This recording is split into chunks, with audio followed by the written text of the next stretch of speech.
देखो पोजीशन बताने के लिए हमको क्या क्या रिक्वायरमेंट है बोलो। एक तो रेफरेंस पॉइंट की, दैट इज ओरिजिन की, है ना। और क्या चाहिए हमको, पोजीशन कोऑर्डिनेट्स पता चल जाएंगे तो भी हम पोजीशन बता सकते हैं। अगर पोजीशन कोऑर्डिनेट्स आपको पता है तो पोजीशन को वेक्टर फॉर्म में लिख सकते हैं, ठीक है। और पोजीशन का डायरेक्शन कहाँ से कहाँ है बोलो, from origin to the location of object, ठीक है। तो ओरिजिन से लोकेशन तक आप एरो बनाओगे, डायरेक्शन कहाँ से कहाँ होगा। देखो अगर ये एरो है तो ये हमको, है ना, इस एरो का ये वाला पार्ट हो गया टेल, ये हो गया हेड। डायरेक्शन कहाँ से कहाँ होता है, from tail to head. Direction कहाँ से कहाँ, फ्रॉम। अगर मुझे डायरेक्शन ऐसा बताना है from origin to the location, तो मैं ऐसी एरो बनाऊंगा और ऐसा हेड बनाऊंगा, क्योंकि direction is from tail to head, that is from origin to the location of object. बोलो क्लियर है। तो ये डायग्राम आप लोग बना लो, बन गया क्या। अब पोजीशन का आपको मैग्नीट्यूड चाहिए, तो मैग्नीट्यूड कैसे निकालेंगे, under root x1 square plus, क्या हो गया पोजीशन का magnitude, under root x1 square plus कितना किलोमीटर है, यही तो है ना पोजीशन का मैग्नीट्यूड। तो it is under root x1 square plus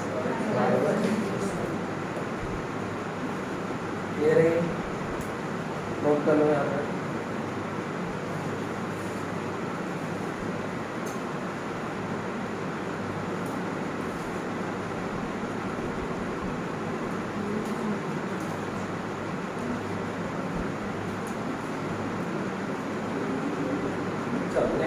next अपन देखेंगे फ्रेम ऑफ रेफरेंस। नेक्स्ट देखेंगे बेटा फ्रेम ऑफ रेफरेंस। बेटा पोजीशन समझ में आई सबको। नेक्स्ट हम देखेंगे फ्रेम ऑफ रेफरेंस। देखो इधर जैसे ऑब्जेक्ट मान लो यहाँ पर लोकेटेड है पॉइंट ए पे, तो इसके कोऑर्डिनेट्स कुछ और होंगे x1 y1 z1, और मान लो उसने अपनी पोजीशन चेंज किया तो इसके कोऑर्डिनेट्स कुछ और होंगे x2 y2 z2। बोलो क्लियर है। यहाँ से यहाँ तक जो हो गया position vector when object is situated at A, so this is position vector at point A and this is position vector at point B, okay ना। ये हो गया representation of position when object is at point A and this is representation of position when object is at point B। पहले object A पे था, अब object ने अपनी पोजीशन चेंज की। पोजीशन जब चेंज होती है तो उसको बोलते हैं डिस्प्लेसमेंट। क्या बोलेंगे, डिस्प्लेसमेंट होता क्या है, चेंजिंग पोजीशन। खैर इसको नहीं बनाएंगे अपन, नेक्स्ट हम देखेंगे कि पोजीशन वेक्टर है ना। फिर अब अपन देखेंगे फ्रेम ऑफ रेफरेंस।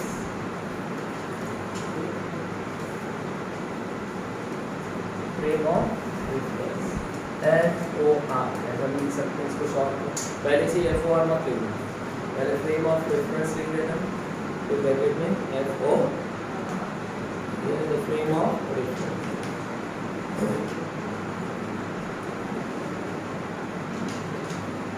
अब देखो कोई ऑब्जेक्ट मोशन में है ना, जिसके मोशन को हमको ऑब्जर्व करना है उसको अपन ऑब्जेक्ट बोलेंगे। क्या बोलेंगे, ऑब्जेक्ट।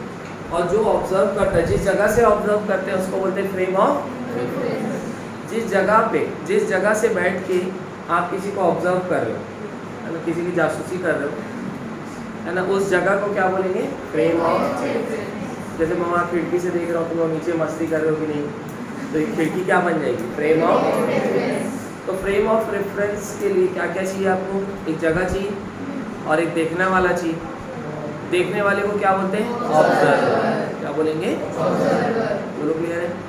और ऑब्जर्वर के साथ क्या अटैच कर दो, XYZ एक्सिस। क्या अटैच कर दो, तो यहाँ पर 8 में इसको ओरिजिन मान लो, यहाँ x हो गया, इधर y, ठीक है। तो फ्रेम ऑफ रेफरेंस किससे किससे मिलके बनेगा, space an observer and XYZ। जहाँ ऑब्जर्वर होगा वहीं क्या होगी, XYZ। बोलो क्लियर है। तो फ्रेम ऑफ रेफरेंस बेटा दो टाइप का होता है, एक होगा इनर्शियल फ्रेम ऑफ रेफरेंस और दूसरा, ठीक है। तो पहले लिखेंगे इनर्शियल फ्रेम ऑफ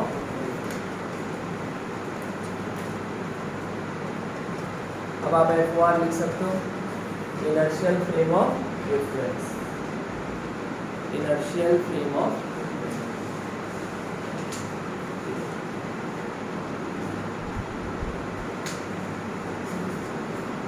जैसे मैं मान लो इधर कोई एक ऑब्जेक्ट है या कोई एक ऑब्जर्वर है, इधर कार के अंदर बैठा है, ये आपको ऑब्जर्व कर रहा है, तो आप बन गए ऑब्जेक्ट। क्या बन गए?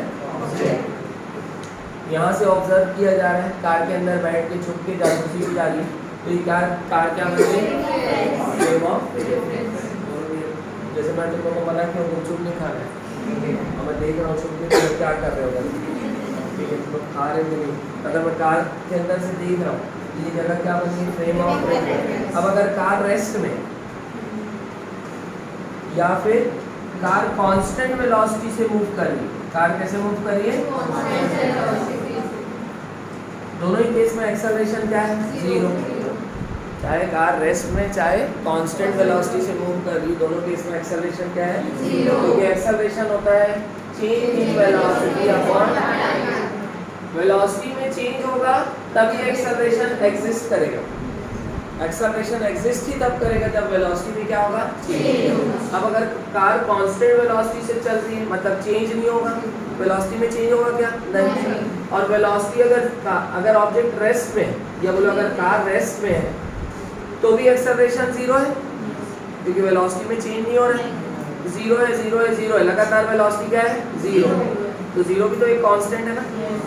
तो अगर कार रेस्ट में तो भी एक्सेलरेशन जीरो है, और कांस्टेंट वेलोसिटी से चल रही तो भी एक्सेलरेशन जीरो है। दोनों ही केस में फ्रेम ऑफ रेफरेंस को बोलेंगे इनर्शियल फ्रेम ऑफ रेफरेंस। क्या बोलेंगे? If frame of reference is at rest or moving with constant velocity, then it is known as inertial frame of reference. If FOR, frame of reference, is at rest or moving with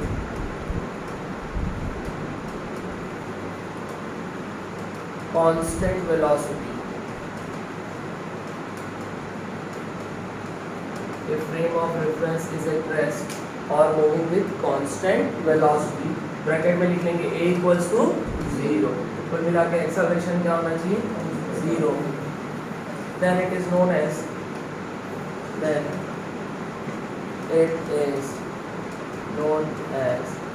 inertial frame of reference. Then it is known as inertial frame of reference.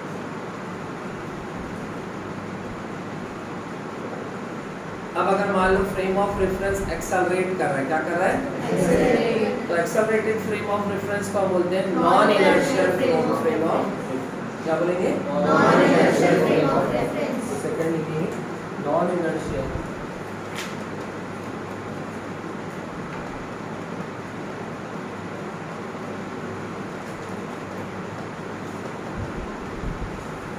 लिखेंगे FOR frame of reference is accelerated or retarded. Acceleration कब बोलेंगे? जब velocity increase होती है, और retardation कब बोलते हैं? जब वेलोसिटी क्या होती है? डिक्रीज, है ना। तो if frame of reference is accelerated और retarded, then known as non-inertial frame of, बोलो क्लियर है? Then known as non-inertial frame of reference.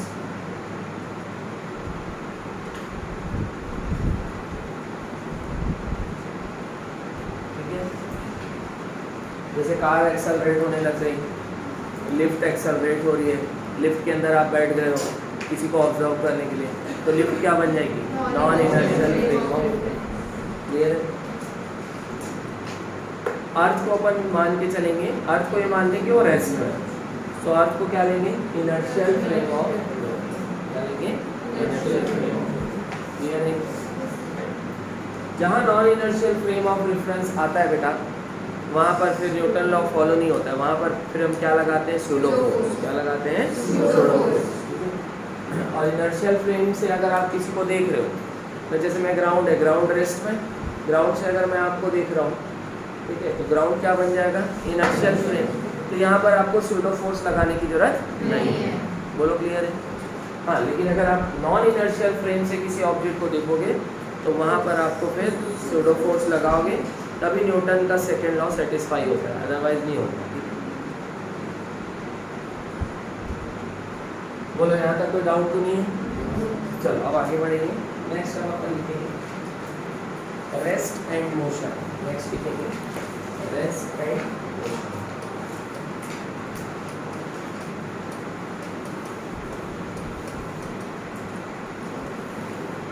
Rest and motion.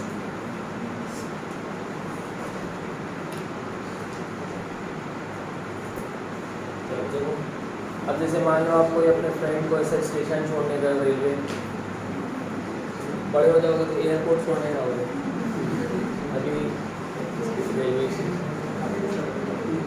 या आप इधर हो, आप इधर अपने फ्रेंड से ऐसा बात कर रहे हो या आपका फ्रेंड ऐसे अंदर आ गए, बैठ गए, ये क्या है, ट्रेन का डब्बा है ना, और यहाँ कोई बैठा है, आप भी इसको देख रहे हो, ये आपका फ्रेंड इसको ही देख रहा है। ये हो गया ऑब्जर्वर, सॉरी ऑब्जेक्ट, है ना, और ये हो गया ऑब्जर्वर। ये एक ऑब्जर्वर है, ये दूसरा ऑब्जर्वर है।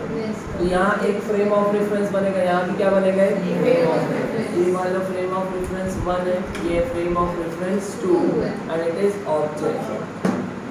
इट इज बोलो क्लियर है ना। अभी आपका फ्रेंड है, ये आपको, आपके फ्रेंड से इस ऑब्जेक्ट की कुछ दूरी होगी, ये इसके पोजीशन, ये इसका क्या होगा, पोजीशन वेक्टर।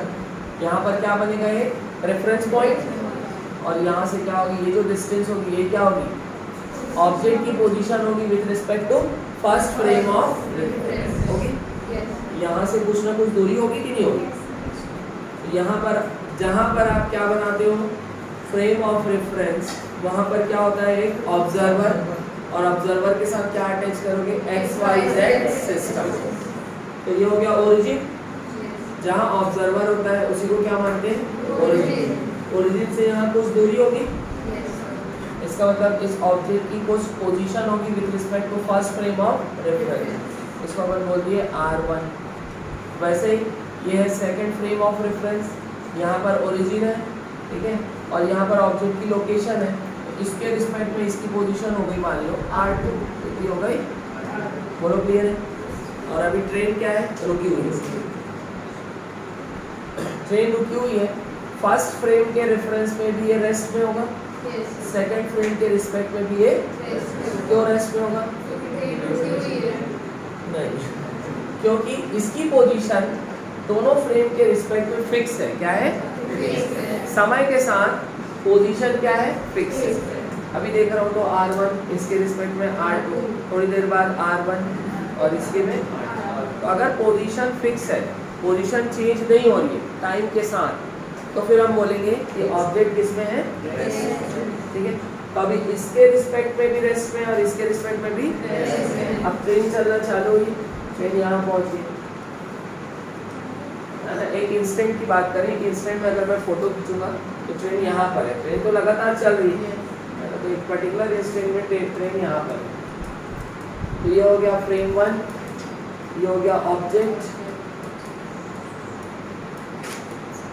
फ्रेम 1 के रिस्पेक्ट में पोजीशन अभी भी वही है, R1, हमने सामने बैठे, लेकिन फ्रेम 2 के रिस्पेक्ट में देखो पोजीशन क्या हो रही है, क्या हो रही है, लगातार। बोलो क्लियर है। फ्रेम 2 के रिस्पेक्ट में इसकी पोजीशन क्या हो रही है, अभी हो गया R2'। बोलो क्लियर है।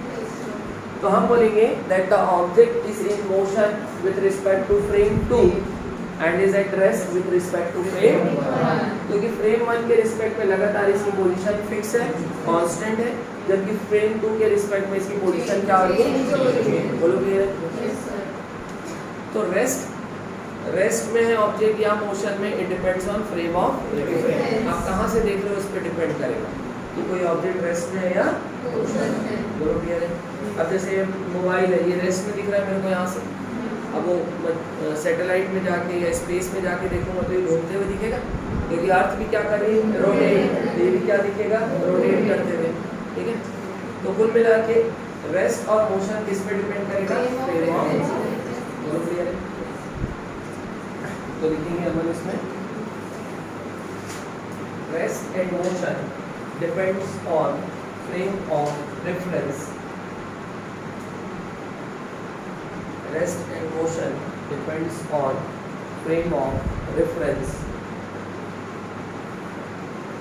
Next point लिखेंगे, if position of object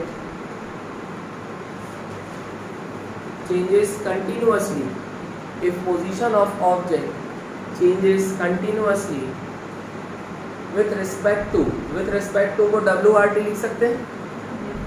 If position of object changes continuously with respect to a frame of reference, with respect to a frame of reference, it means object is in motion. It means object is in motion with respect to that frame of reference. It means object is in motion with respect to that frame of reference. It means object is in motion with respect to that frame of reference. Third point में लिखेंगे, but if position is fixed, but if position is fixed, but if position is fixed with respect to a frame of reference, but if position is fixed with respect to a frame of reference, but if position is fixed with respect to a frame of reference, it means object is at rest. It means object is at rest with respect to that frame of reference. It means object is at rest with respect to that frame of reference. But if position is fixed with respect to a frame of reference, it means object is at rest with respect to that frame of reference. बोलो clear है? लेकिन generally अगर मैं बोल रहा हूँ कि भाई एक ऑब्जेक्ट मूव कर रहा है 20 मीटर पर सेकेंड से, तो किसके रिस्पेक्ट में बोल रहा हूँ, ग्राउंड के रिस्पेक्ट में। किसके रिस्पेक्ट में? अगर आपको फ्रेम ऑफ रेफरेंस नहीं दिया है बेटा मनीष, अगर आपको फ्रेम ऑफ रेफरेंस नहीं दिया है तो किसको लेंगे फ्रेम ऑफ रेफरेंस? ग्राउंड। बोलो क्लियर है? मतलब ऑब्जेक्ट को कहाँ से ऑब्जर्व करें अपन? ठीक है बेटा, देखो जैसे ये लिफ्ट है, ये लिफ्ट ऊपर की तरफ एक्सेलरेट कर रही है, यहाँ पर से आप बैठ के है ना इसको ऑब्जर्व करें, ये हो गया फ्रेम ऑफ रेफरेंस 1, ये हो गया ऑब्जेक्ट, और आप ग्राउंड से बैठ के भी इसको ऑब्जर्व करें तो ये हो गया फ्रेम ऑफ रेफरेंस 2। तो फ्रेम ऑफ रेफरेंस 1 है, इसके रिस्पेक्ट में क्या है? रेस्ट में की मोशन में, रेस्ट में ना, इसको बाहर की दुनिया तो मालूम नहीं, इसको तो यही दिख रहा है कि भाई इसके रिस्पेक्ट में इसकी पोजीशन क्या है? फिक्स है। भले ये लिफ्ट ऊपर जा रहा है लेकिन इसके रिस्पेक्ट में इसकी पोजीशन क्या है? फिक्स है। ये तो इसके रिस्पेक्ट में ये रेस्ट पे, जबकि ये देख रहा है कि ये लगातार ऊपर जा रहा है ना, इसकी आंखों से देखो ये कहाँ जा रहा है? मतलब इसके रिस्पेक्ट में इसकी पोजीशन क्या होगी? मीन्स F2 के रिस्पेक्ट में ये क्या हो रहा है? मोशन। बोलो क्लियर है? So rest and motion depends on frame of reference. Clear है?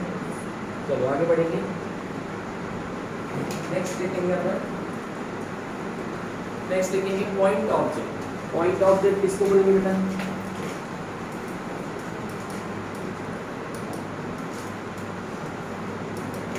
पॉइंट ऑब्जेक्ट किसको बोलेंगे? बोलो। पॉइंट ऑब्जेक्ट मतलब जिसका साइज नेग्लिजिबल हो, उसी को तो पॉइंट ऑब्जेक्ट बोलेंगे ना, जिसका साइज नेग्लिजिबल हो। अब कई बार अपन बड़े बड़े ऑब्जेक्ट को भी पॉइंट ऑब्जेक्ट मान लेते हैं, ठीक है? जैसे ट्रेन है, क्या वो पॉइंट ऑब्जेक्ट है क्या? लेकिन उसको अपन पॉइंट ऑब्जेक्ट मान सकते हैं जब वो बहुत लार्ज डिस्टेंस ट्रेवल करे।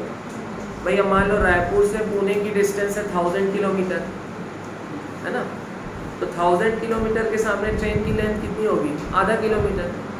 नेग्लिजिबल है कि नहीं? तो जब लार्ज डिस्टेंस कोई ऑब्जेक्ट ट्रेवल करता है तो उस लार्ज डिस्टेंस के सामने ऑब्जेक्ट की लेंथ को या ऑब्जेक्ट के डायमेंशन को हम क्या करते थे? नेग्लेक्ट करते, और उसको क्या मान लेते हैं? पॉइंट ऑब्जेक्ट, मतलब उसको डॉट की तरह ट्रीट करो, उसके लेंथ की इंपॉर्टेंस नहीं हो। क्लियर है? जबकि यहाँ से आपको ट्रेन गुड़ियारी जा रही है 2 किलोमीटर, ठीक है, तो उसमें उसकी आधा किलोमीटर की लेंथ की भी इंपॉर्टेंस होगी कि नहीं होगी? तब अपन उसको पॉइंट ऑब्जेक्ट नहीं मान सकते। बोलो क्लियर है? तो लिखेंगे point object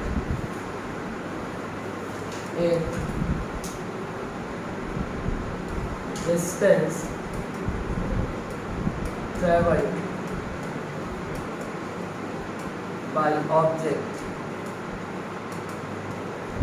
is much larger than its size।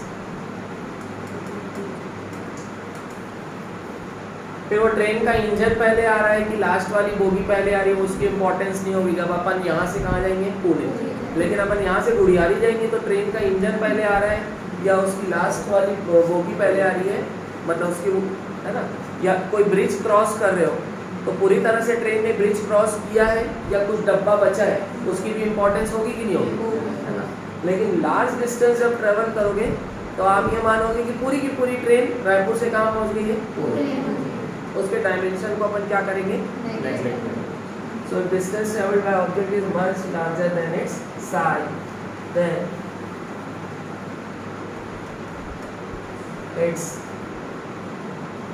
it is considered as point object, then it is considered as point object। The distance traveled by object is much larger than its size। अगर object का distance जो है बहुत ज़्यादा है तो उसके size को हम नेग्लेक्ट करेंगे और उसको क्या मानेंगे? बोलो यहाँ तक क्लियर है? तो नेक्स्ट लिखेंगे बेटा ट्रेजेक्ट्री। नेक्स्ट हेडिंग डालेंगे हम लोग ट्रेजेक्ट्री। ट्रेजेक्ट्री किसको बोलेंगे? बोलो।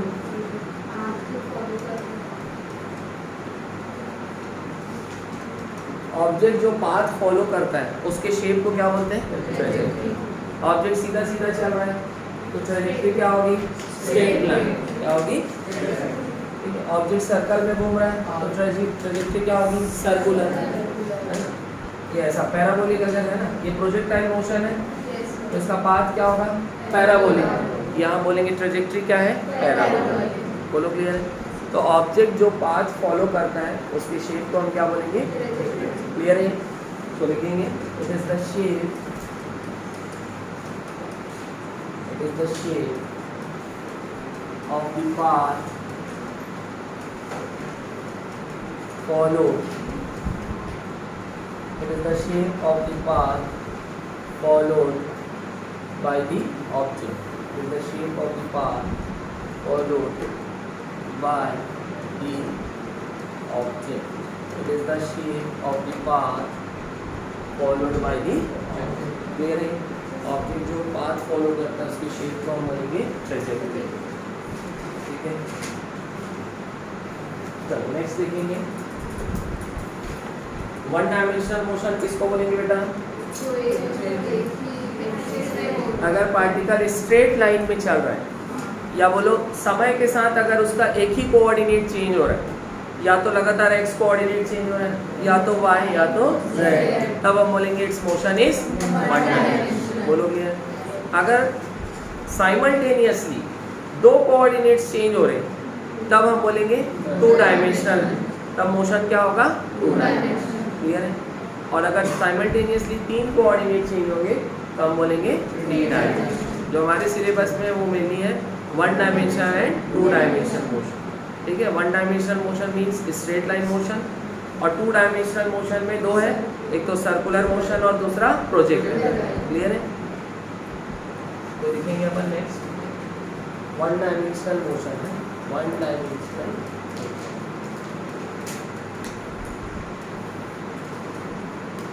when only one coordinate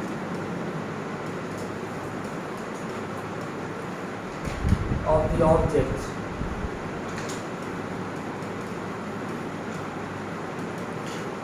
changes with time. When only one coordinate of the object changes it with time, then its motion is one dimensional. Then its motion is one dimensional. बोलो clear है? अब देखो motion का मतलब ही है position change होना. Position change होगा तो कोऑर्डिनेट्स भी क्या होंगे? चेंज, है ना. तो जब एक ही कोऑर्डिनेट चेंज होगा तो मोशन क्या होगा? One dimensional.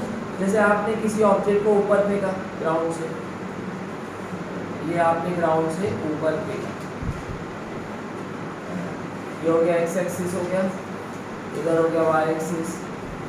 अपन यहाँ पर ये हो गया ओरिजिन, ये वाई पे 1 है, वाई पे 2, वाई पे 3, वाई पे 4, वाई पे 5. तो जब ऑब्जेक्ट यहाँ पर है तो वाई पे कितना होगा? 0 होगा. मान लो ये x में 1 है और इधर x में 2 है, तो इसके कोऑर्डिनेट्स क्या लिखूंगा मैं? बोलो पहले किसके कोऑर्डिनेट्स लिखते हैं? x. तो x में कितना है? 2. x में 2 है, y में कितना? 0. z में भी 0. यहाँ पर आ गया. बोलो x में कितना? 3. x में तो ऐसे तो x में अभी भी कितना? 2. y में देखो कि हाइट बढ़ गई 3. z में कितना? 0. बोलो कि अब यहाँ पर आ गया x में कितना? 2. y में 5. z में 0. बोलो क्लियर है? लगातार एक ही कोऑर्डिनेट चेंज हो रहा है.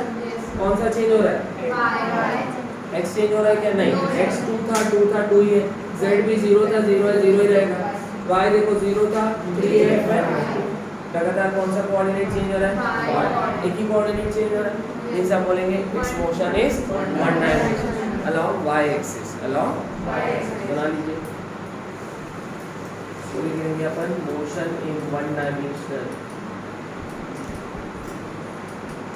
Along y. कौन सा एक्सिस मूव कर रहे हैं? y axis. क्लियर है? Motion is one dimensional along y. लगातार एक ही कोऑर्डिनेट चेंज हो रहा है समय के साथ.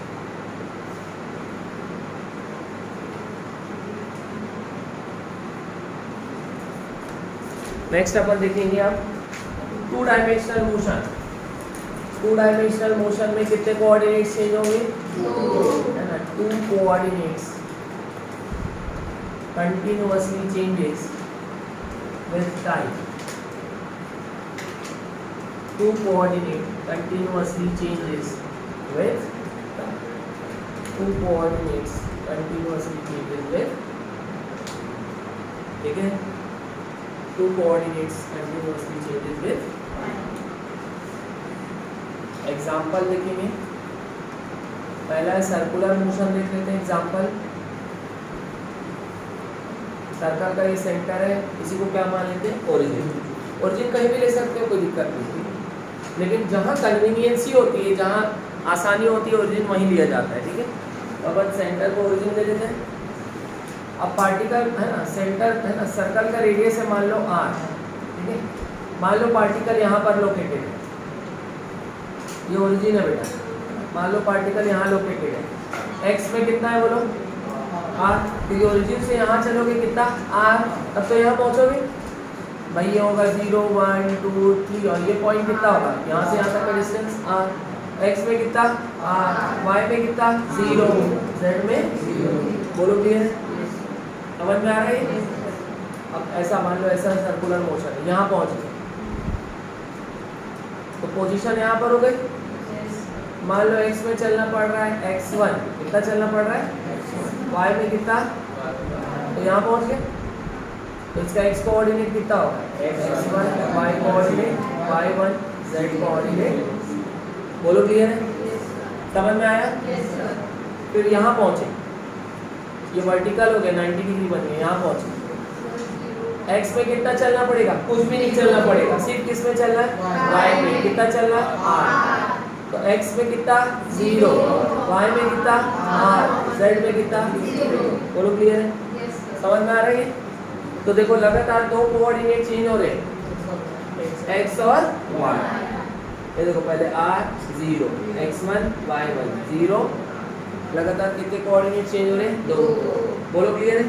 Means it is a 2 dimensional motion. कौन से कोऑर्डिनेट चेंज हो रहे हैं? x और y। Means circle is along xy plane. कौन से प्लेन में सर्कल? xy plane.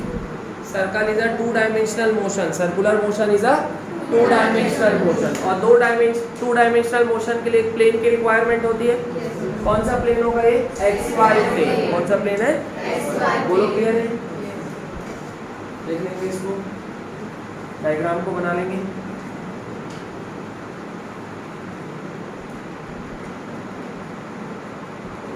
तो हमने एक एग्जांपल देखा, कौन सा है बेटा ये? Circular motion. Circular motion is a 2 dimensional motion. Clear है? दूसरा एग्जांपल देखेंगे, प्रोजेक्टाइल मोशन। देखो प्रोजेक्टाइल मोशन क्या होता है? जब भी ऑब्जेक्ट को, है ना, ऑब्जेक्ट आप ऐसा थोड़ा तिरछा वेलोसिटी दोगे तो वो थोड़ा हाइट भी ट्रेवल करेगा और थोड़ा सा डिस्टेंस। लगातार इसकी हाइट चेंज होगी और डिस्टेंस भी चेंज होगा। अगर मैं सीधा फेंकूंगा, इनिशियल वेलोसिटी का डायरेक्शन अगर ऊपर दूंगा तो बॉडी ऊपर, ये ऊपर जाएगी, मेरे हाथ में वापस आ जाएगी, तो ये प्रोजेक्टाइल मोशन नहीं होगा। अगर मुझे किसी ऑब्जेक्ट को एक जगह से दूसरी जगह पहुंचाना है, अपने पास वापस नहीं पहुंचाना है, तो मेरे को इनिशियल वेलोसिटी का डायरेक्शन ऑब्लिक रखना पड़ेगा, तिरछा, तब जाके वो आपके पास पहुंचेगी। ठीक है? तब जो मोशन होगा वो क्या होगा? प्रोजेक्टाइल। ठीक है? और ऐसा किसके रेमोकरण के कारण हो रहा है? ग्रेविटी के।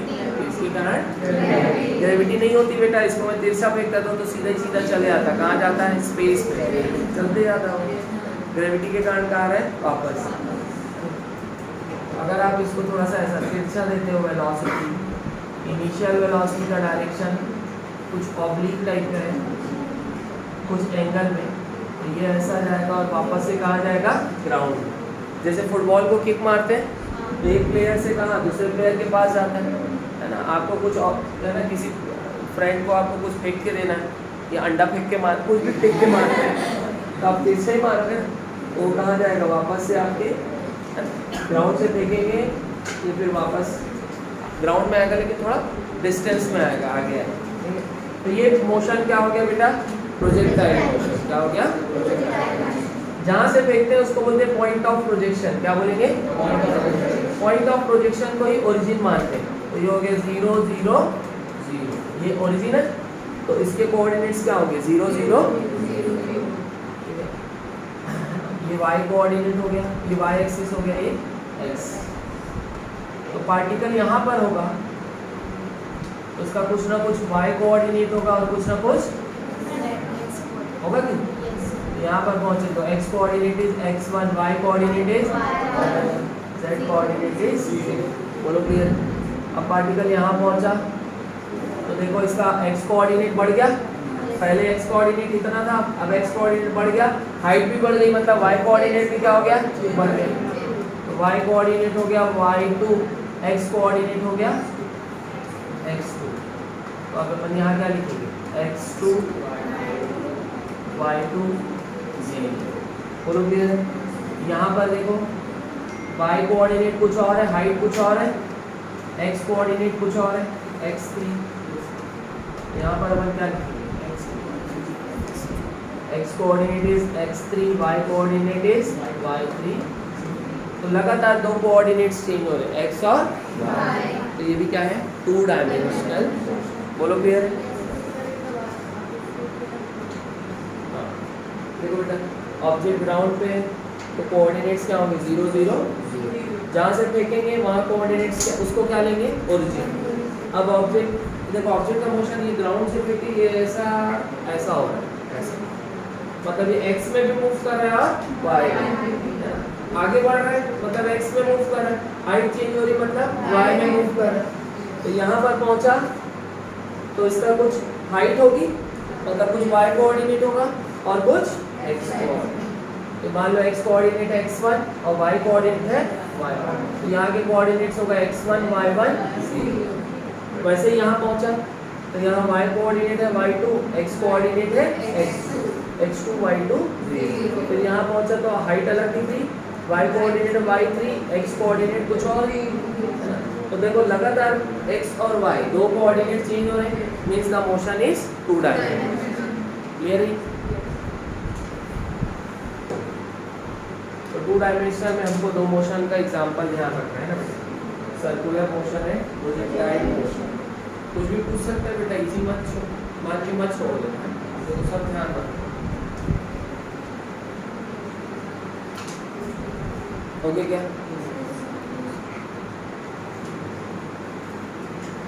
नेक्स्ट आता है थ्री डायमेंशनल मोशन, जिसमें लगातार तीनों कोऑर्डिनेट क्या होंगे? चेंज होंगे। हमारा मोशन है वो क्या है बोलो? टू डायमेंशनल, क्योंकि हम एकदम सीधा सीधा तो नहीं चल सकते, कहीं ना कहीं टकरा जाएंगे, तो डायरेक्शन चेंज करना पड़ेगा। लेकिन प्लेन तो वही है ना, ग्राउंड। तो हम जो गाड़ी वाड़ी चलाते हैं, हमारा मोशन क्या है? टू डायमेंशनल, ठीक है। लेकिन मक्खी मच्छर हो गए, है ना, काइट हो गई, गैस मॉलिक्यूल्स हो गए, ठीक है, ये सब क्या, उनका मोशन क्या है? Three dimensional. क्योंकि अगर आपको थ्री डायमेंशनल मोशन करना है तो प्लेन छोड़ना पड़ेगा, प्लेन से उठना पड़ेगा। जब तक प्लेन में हो तब तक क्या होगा? Two dimensional.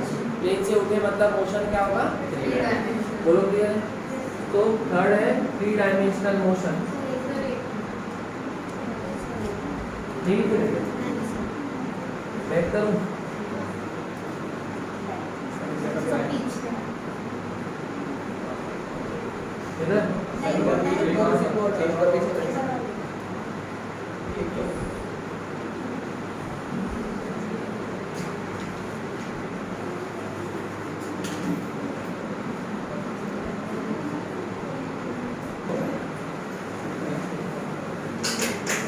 नेक्स्ट अब हम देखेंगे three dimensional motion.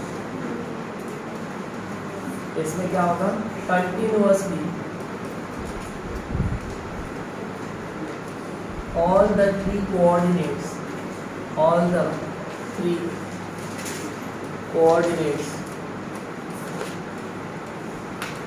of the particle या ऑब्जेक्ट है ना, changes with time,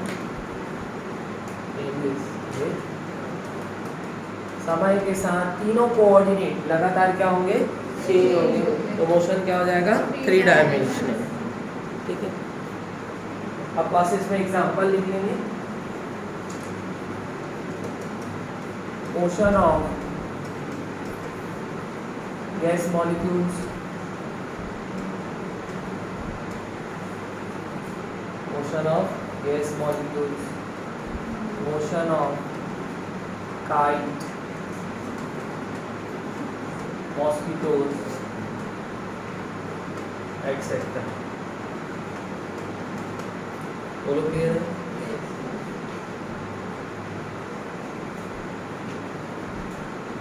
चलो नेक्स्ट आर्टिकल हम आगे बढ़ेंगे। तो मेनली अभी हम क्या देखेंगे बेटा? Motion in one dimension. अब इसमें हम देखेंगे हेडिंग क्या लेंगे आप लोग? Distance and displacement. बेटा यहाँ तक क्लियर है सबको? नेक्स्ट हेडिंग डालेंगे डिस्टेंस एंड डिस्प्लेसमेंट। मिटा दो इसको, चेंज कर दो। Distance and displacement.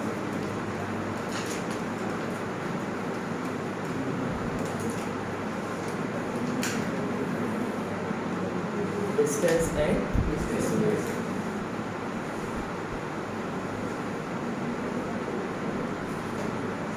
अब बात करें कि भाई ऑब्जेक्ट मोशन में, और अभी अपन मेनली बात करेंगे वन डायमेंशनल मोशन। तो वन डायमेंशनल मोशन में पहला लिखेंगे अपन डिस्टेंस। डिस्टेंस क्या होगा बोलो? डिस्टेंस किसको बोलेंगे?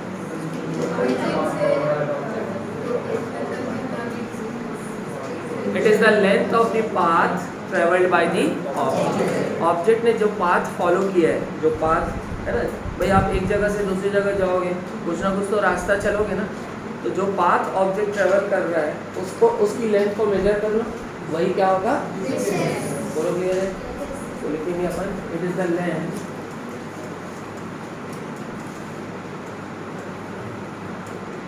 of the path traveled by the object.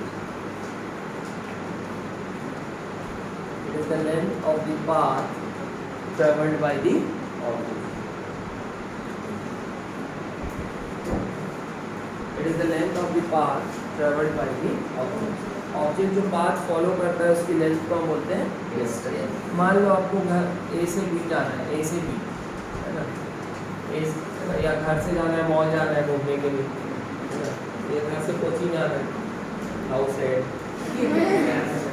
तो आप कौन सा भी पाथ फॉलो कर सकते हैं। मान लो इस पाथ से गए सर, ए से बी गए, तो इस पाथ की लेंथ को क्या बोलेंगे अपन, ये मान लो गई L1। अब फिर अगले दिन मन किया तो थोड़ा घूम घाम के गए, ऐसा ठीक है मनीष। ये आपने अपना पाथ क्या कर दिया, ठीक है। तो आप है ना, अब इसको मेजर करोगे तो ये आगे जो लेंथ, सो है ना, तो ये पहले दिन का डिस्टेंस हो गया, ये दूसरे दिन का डिस्टेंस हो गया। तो दो फिक्स्ड डेस्टिनेशन के लिए या दो फिक्स्ड पॉइंट्स के लिए डिस्टेंस की वैल्यू बहुत सारी हो सकती है depending on the path followed by the object. किसी दिन ऐसा मन किया कि ऐसा चल रहे तो इसकी लेंथ कुछ और आएगी, तो ये डिस्टेंस कुछ और आएगा। किसी दिन सीधा सीधा चल दी तो ये है ना, तो इसकी लेंथ कुछ और आएगी, तो ये डिस्टेंस कुछ और आएगा। लेकिन सीधा सीधा चलते हैं तो वो शॉर्टेस्ट डिस्टेंस होता है। क्या होता है, इसलिए जो एयर का जो रूट होता है वो शॉर्टेस्ट होता है, एरोप्लेन का जो रूट होता है, क्योंकि ज़्यादातर वो सीधा चलता है तो वो शॉर्टेस्ट डिस्टेंस फॉलो करता है।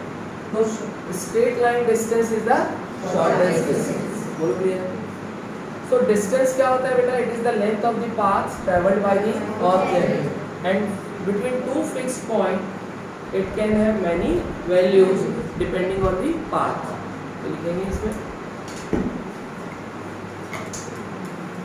Distance can have many values, distance can have many values depending on the path followed, depending on the path followed. Distance can have many values depending on the path, बोलो clear है क्या। So distance depends on the path followed by the object. Distance क्या है, scalar है कि vector, scalar, it is a scalar quantity, ठीक है, देखिए it is a scalar quantity, it is a scalar quantity, ठीक है। अब स्केलर क्वांटिटी के पास सिर्फ क्या होता है, मैग्नीट्यूड। मैग्नीट्यूड हमेशा क्या होता है, पॉजिटिव। मैग्नीट्यूड इज ऑलवेज मतलब डिस्टेंस हमेशा क्या होगा, पॉजिटिव। डिस्टेंस कभी भी नेगेटिव नहीं होगा, लिख लेंगे अपन इट इज ऑलवेज पॉजिटिव।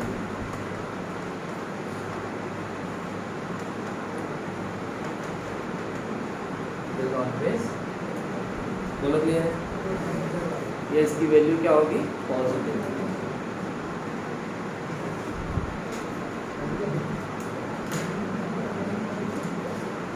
ठंड लग रही क्या, अच्छा। डिस्टेंस एक लेंथ है तो इसकी यूनिट क्या होगी बेटा, मीटर। ऐसा यूनिट क्या होगी, it's SI unit, it's SI unit is metre. Symbol रहेगा स्मॉल m और सीजीएस यूनिट क्या होगी, बोलो सीजीएस यूनिट इज सेंटीमीटर। बेटा लिखो इसको, it's CGS unit is centimetre. Metre और सेंटीमीटर में क्या रिलेशन होता है? 1 metre is equal to 100 centimetre. जरूरत पड़ती कई बार इसकी कन्वर्जन भी है ना, तो 1 मीटर इक्वल्स टू 100 सेंटीमीटर। कई बार डिस्टेंस को किलोमीटर में भी बताते हैं। किलोमीटर और मीटर में क्या रिलेशन है बोलो? 1 kilometre equals to 1000 metre. 1 kilometre equals to 1000। Note कर लो।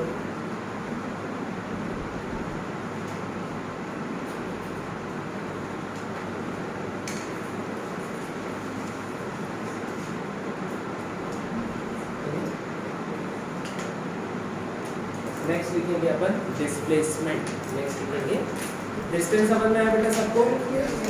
नेक्स्ट अपन लिखेंगे अब डिस्प्लेसमेंट। डिस्प्लेसमेंट डिस्प्लेसमेंट को डिस्प्लेसमेंट एक वेक्टर क्वांटिटी है। इसको मैं डेल आर से डिनोट कर रहा हूँ। इसे डिनोट कर रहा हूँ, ठीक है। तो displacement is a vector quantity.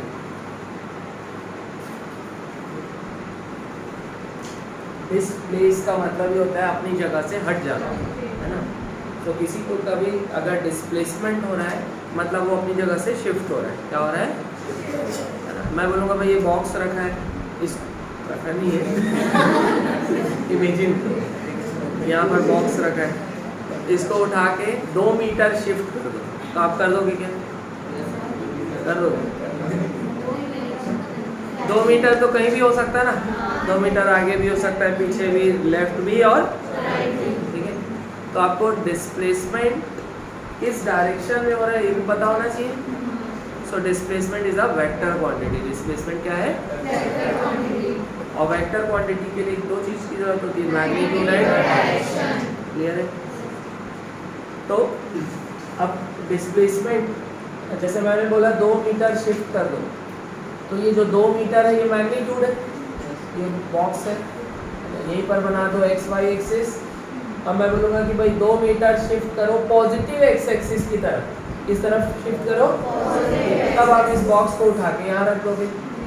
ये लेंथ कितनी होगी? 2 मीटर। आपने शिफ्ट किया बॉक्स को 2 metre towards positive axis. So displacement requires a direction. It requires a direction. बोलो क्लियर है? चलो अब थोड़ा सा डिस्प्लेसमेंट को हम डिटेल में देखेंगे। It is a vector quantity. अब डिस्प्लेसमेंट को बेटा अपन 2 तरीके से देखेंगे। पहला देखेंगे in terms of position vector. In terms of position vector के टर्म में हमको अगर डिस्प्लेसमेंट चाहिए तो कैसे फाइंड करेंगे? डिस्प्लेसमेंट क्या है? Vector quantity. ये क्लियर है ना सबको?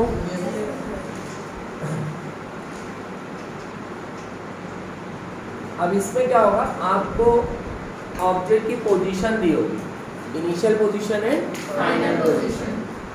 जैसे मान लो ये ओरिजिन है, ऑब्जेक्ट पहले यहाँ पर लोकेटेड है पॉइंट ए, और इसके कोऑर्डिनेट्स दिए हैं x1, y1 और z1। मान लो ये ऐसा बाहर में प्लेन के बाहर है, लेकिन बाहर लटका नहीं सकते, तो यहीं पर बोर्ड में ही दिखा रहा हूँ, ठीक है। तो इसका पोजीशन वेक्टर ऐसे बनाऊंगा, देखो r होगा कि position vector of the object at point ए। अब ये a से गया b, इसके कोऑर्डिनेट चेंज हुए x2, y2 और तो ये हो गया इसका position vector of point B. या बोलो ये हो गया इनिशियल पोजीशन वेक्टर, ये हो गया फाइनल पोजीशन वेक्टर। बोलो क्लियर? अब डिस्प्लेसमेंट जो होगा, डिस्प्लेसमेंट कैसे फाइंड करोगे? कभी भी जब भी आपको 2 पॉइंट्स पता है, इनिशियल पॉइंट और फाइनल पॉइंट, दोनों को स्ट्रेट लाइन से जोड़ दो। ये स्ट्रेट लाइन किसको रिप्रेजेंट करेगी? डिस्प्लेसमेंट के मैग्नीट्यूड को। किसको रिप्रेजेंट करेगी? डिस्प्लेसमेंट के मैग्नीट्यूड को। और डिस्प्लेसमेंट क्योंकि वेक्टर क्वांटिटी है तो उसका डायरेक्शन भी होगा।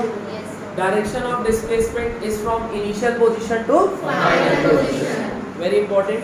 डायरेक्शन ऑफ डिस्प्लेसमेंट कहाँ से कहाँ होगा? Initial position to initial position कहाँ पर है? ए पे। फाइनल कहाँ पर है? बी पे। तो डिस्प्लेसमेंट का डायरेक्शन कहाँ से कहाँ? From A to B. A to B. तो एरो है ना, एरो के अकॉर्डिंग हम डायरेक्शन कैसे देखते हैं? From tail to head. तो अगर मुझे डायरेक्शन ए टू बी बनाना है तो क्या मैं एरो ऐसा बनाऊंगा क्या? नहीं, क्योंकि ये डायरेक्शन हो जाएगा फ्रॉम बी टू हेड। ये गलत हो जाएगा। इसलिए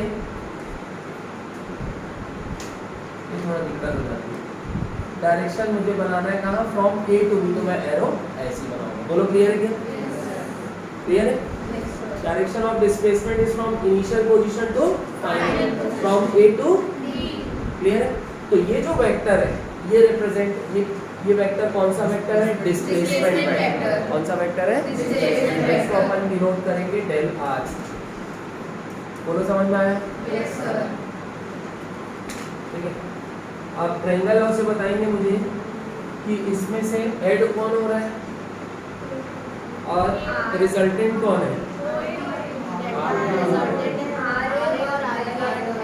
आर रिजल्टेंट है, डेल आर आर भी रिजल्टेंट है। देखो इधर है ना, ये वेक्टर ए हो गया और इधर बी हो गया और इधर क्या हो गया? इनका सम ए प्लस बी। तो जो लोग ऐड होते हैं उनका अरेंजमेंट सेम होता है, टेल हेड टेल, और जो सम होता है उसका अरेंजमेंट बाकी दो से अपोजिट। इसमें पहले टेल आ रहा है फिर हेड आ रहा है, इसमें पहले टेल आ रहा है फिर हेड आ रहा है, इसमें पहले हेड आ रहा है फिर, तो इसका अरेंजमेंट इन दोनों से अपोजिट है, मतलब ये इन दोनों का सम है। बोलो क्लियर है? वैसे यहाँ पर देखो टेल हेड, इन दोनों का अरेंजमेंट क्या है? सेम, मतलब ये दोनों ऐड हो रहे हैं और इसका अरेंजमेंट अपोजिट है, टेल हेड हेड, मतलब ये जो है ये बाकी दो का क्या है? रिजल्टेंट बोलो या सम। बोलो क्लियर है? तो यहाँ से अगर मैं देखूं तो सम कौन हो रहा है बेटा? R B. तो मैं क्या लिख सकता हूँ? R A plus del R is equal to ठीक होगा। आर ए को डेल आर से जोड़ा तो क्या मिला? R B. डेल आर क्या हो जाएगा? बोलो आर बी माइनस क्या मिल जाएगा? R B minus. समझ में आ गया? What is del R? Displacement vector. What is R B? Final position vector. What is R A? Initial position vector. तो अगर आप final position vector minus initial position vector करेंगे तो आपको क्या मिलेगा? Displacement vector. बोलो क्लियर है? Yes sir. अब मैं लिख लो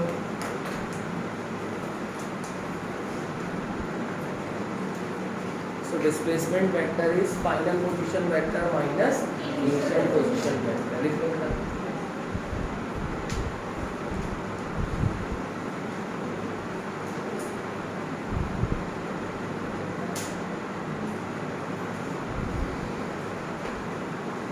जैसे अगर मैं क्वेश्चन बोलूँ, देखो आप लोग question, a particle moves from, particle या ऑब्जेक्ट एक ही मतलब है ना, a particle moves from point A, bracket में लिखोगे 2, 3, 4 टू पॉइंट बी, ब्रैकेट में लिखोगे 6, 8, 7 find its displacement, find its displacement, find its displacement। Question क्या दिया है? Particle moves from point A to point B, find its displacement.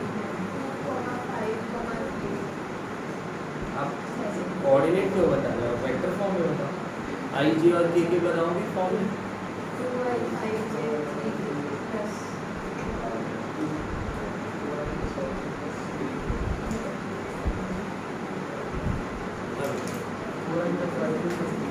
Four I plus 5j plus 3k। Good.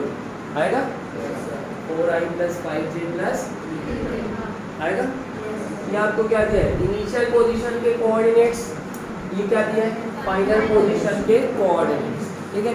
तो initial position के coordinates दिए हैं, initial position at point A है, तो initial position को वेक्टर फॉर्म में हम लिख सकते हैं, x में 2 है, y में 3 और z में 4 है। तो x में 2 है इसलिए 2i प्लस y में 3 है इसलिए 3j प्लस 4, ये हो गया। ये इनिशियल पोजीशन कोऑर्डिनेट्स हो गए। फाइनल पोजीशन कोऑर्डिनेट्स क्या होंगे, 6, 8 और 7। ये हो गया इनिशियल पोजीशन वेक्टर। अब अपने को फाइनल पोजीशन कोऑर्डिनेट दिए 6, 8, 7, इसको वेक्टर फॉर्म में लिख सकते हैं, 6i प्लस 8j प्लस ये लिख सकते हैं। अब हमको चाहिए डिस्प्लेसमेंट वेक्टर। डिस्प्लेसमेंट वेक्टर हमेशा क्या होगा, final position vector minus initial position. ये फाइनल पोजीशन थी, इसका पोजीशन वेक्टर सॉरी ये इनिशियल पोजीशन थी, तो इसका इनिशियल पोजीशन वेक्टर होगा और इसका पोजीशन वेक्टर क्या होगा, फाइनल पोजीशन वेक्टर। तो RB minus R it will give del R। तो डेल R क्या हो जाएगा बोलो, देखो RB माइनस R करना, I से I माइनस होगा, J से J और K से K। RB minus R, 6i minus 2i is 4i plus 8j minus 3j is 5j plus 7k minus 4k is 3j। तो ये आ गया डिस्प्लेसमेंट वेक्टर। समझ में आया कि पक्का? देखो इसको, तो displacement vector is 4i plus 5j plus 3k।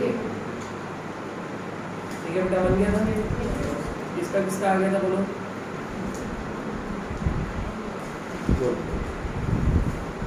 अब कई बार ऑप्शन में ना डिस्प्लेसमेंट का मैग्नीट्यूड दे देता है, तो आप मैग्नीट्यूड निकाल सकते हैं आसानी से। अंडर रूट ऑफ 4 का स्क्वायर 16 प्लस 5 का स्क्वायर 25 प्लस 3 का स्क्वायर 9। 16 और 9 25 प्लस 25 रूट 50, मतलब क्या लिख सकते हैं, 5 रूट लिख सकते हैं, लिख सकते हैं। तो अगर मैग्नीट्यूड दिया होगा तो आंसर ये जाएगा 5 रूट 2 और वेक्टर फॉर्म में दिया होगा तो ये जाएगा। क्लियर है?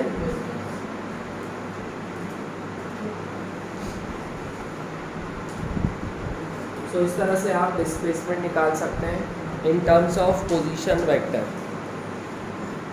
क्लियर है बेटा? आगे बढ़े।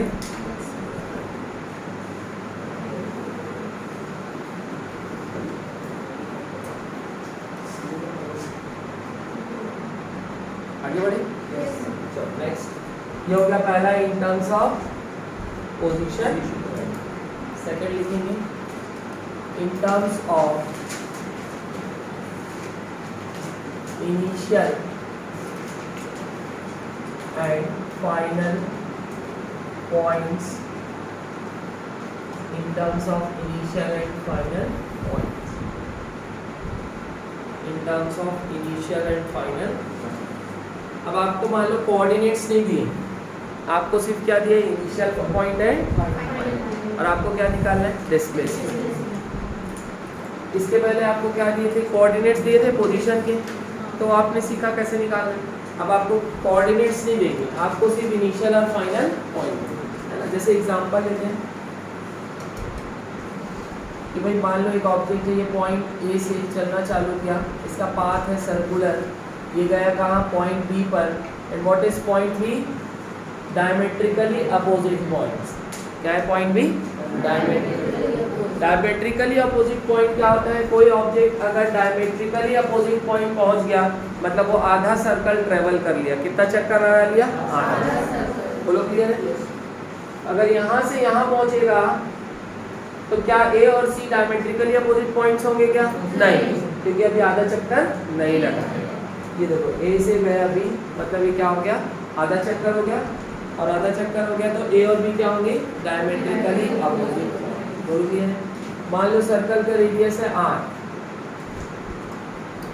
तो डिस्प्लेसमेंट कैसे फाइंड करोगे, है ना। आपको यहाँ कोऑर्डिनेट्स दिए क्या, नहीं दिए, सिर्फ इनिशियल पॉइंट दिया और फाइनल पॉइंट दिए। आपको दिया कि इसका पाथ सर्कुलर है, ठीक है, और इस सर्कल का रेडियस है r।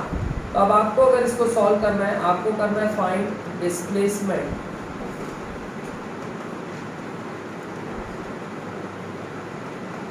पहले इसको लिख लो आप लोग, डायग्राम बना लो, क्वेश्चन के फॉर्म में पहले लिख लो। मैंने आपको पहले ही बताया कि डिस्प्लेसमेंट होता क्या है, इनिशियल और फाइनल पॉइंट को स्ट्रेट लाइन से जोड़ दो। ये स्ट्रेट लाइन क्या बताएगी, डिस्प्लेसमेंट का मैग्नीट्यूड, और डिस्प्लेसमेंट का डायरेक्शन कहाँ से कहाँ होगा, फ्रॉम इनिशियल पोजीशन टू। अगर आपको डिस्प्लेसमेंट फाइंड करना है तो हमको क्या करना चाहिए, चलो बेटा सॉल्यूशन में देख लेंगे। पॉइंट ए से गया बी में, ये पॉइंट है, सर्कल का सेंटर है, सर्कल का रेडियस r।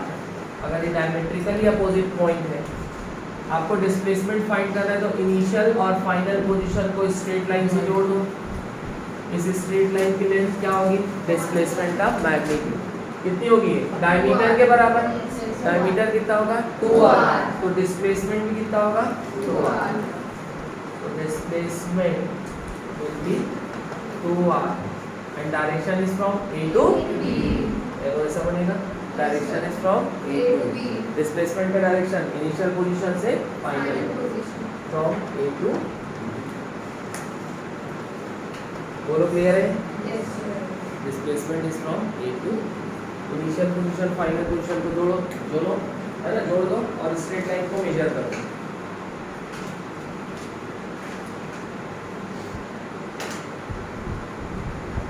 बोलो क्लियर है बेटा, नहीं आया समझ में सबको, आगे आगे बढ़ेंगे जल्दी जल्दी।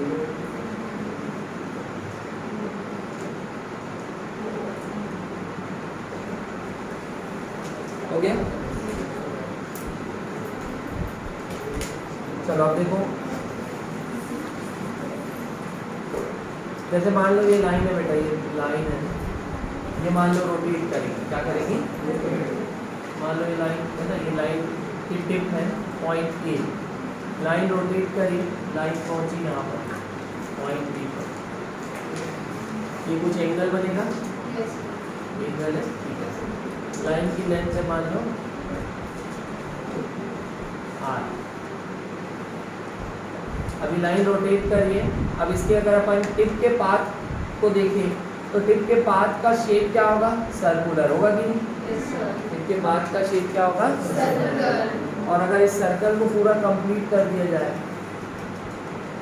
तो सर्कल का रेडियस किसके बराबर होगा, लाइन की लेंथ के, किसके बराबर होगा भाई, ये लाइन की जो लेंथ है वो तो क्या होगा, सर्कल का।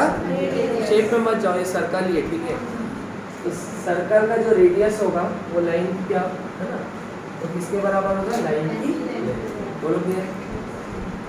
अब जो टिप है इसका पाथ है सर्कुलर, टिप है ना, टिप गई फ्रॉम ए टू बी, या ऐसा इमेजिन करो कि आप यहाँ से जॉगिंग करते हुए जा रहे हो ए से बी, है ना, आप पार्क में हो, पार्क सर्कुलर शेप का है, आप जॉगिंग करते हुए जा रहे हो, ये सर्कल का सेंटर है, ये वो लाइन है जो आपको सर्कल के सेंटर से जोड़ रही है। इस लाइन की लेंथ किसके बराबर होगी, सर्कल के रेडियस।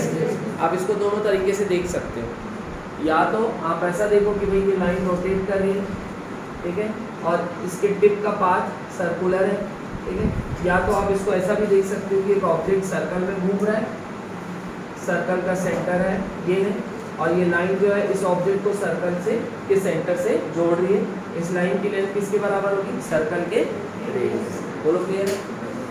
तो ये जो ऑब्जेक्ट जॉगिंग कर रहा है ये उसका पाथ हो गया, जब ऑब्जेक्ट ए से बी गया ये इसका पाथ हो गया, इस पाथ की लेंथ को ही इसका डिस्टेंस बोलेंगे, क्या बोलेंगे, because distance is the length of the path travelled by the object. Object यहाँ से जॉगिंग करते करते यहाँ गया, है ना, इसको बोलते हैं अपन आर्क, क्या बोलेंगे, इस आर्क की लेंथ कितनी है, तो theta L, length of the arc, मतलब ये जो आर्क बन रहा है, आर्क किसको बोल रहे हैं, ये सर्कल का ये जो पोर्शन है इसको क्या बोलेंगे, आर्क। इसकी लेंथ कितनी है, एल, और ये क्या है, सर्कल का रेडियस। तीनों में रिलेशन होता है, theta equals to L by R. Theta is equal to length of the arc upon R क्या है, रेडियस ऑफ सर्कल। देख लो इसको, रेडियस ऑफ, डायग्राम बना लो, थीटा इज L बाय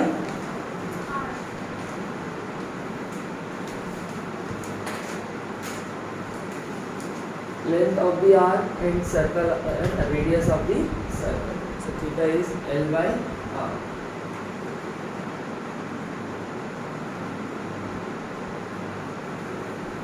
ठीक है,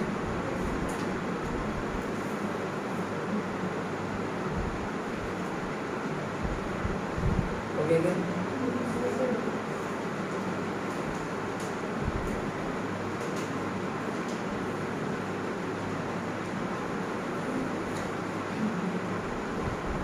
है ना, ऑब्जेक्ट जॉगिंग करते करते जा रहा है ए से बी, तो ये जो आर्क की जो लेंथ है ये किसके बराबर होगी? ऑब्जेक्ट के डिस्टेंस। तो अगर मुझे एल चाहिए, आर को थीटा से मल्टीप्लाई करूँगा, so L will be theta into radius, L will be theta into, radius, बोलो क्लियर है? L will be theta into, clear है कि नहीं? लेकिन यहाँ पर ध्यान रखना बेटा कि थीटा की यूनिट क्या होना चाहिए? रेडियंस। क्या होना चाहिए? रेडियंस। थीटा दो होती है, थीटा की दो यूनिट होती है, एक डिग्री और दूसरा रेडियंस। जब भी आप न्यूमेरिकल कैलकुलेट करेंगे तब आप थीटा को रेडियंस में लेना है, तो लिखेंगे note point, theta should be in radiance, theta should be in radiance. Clear?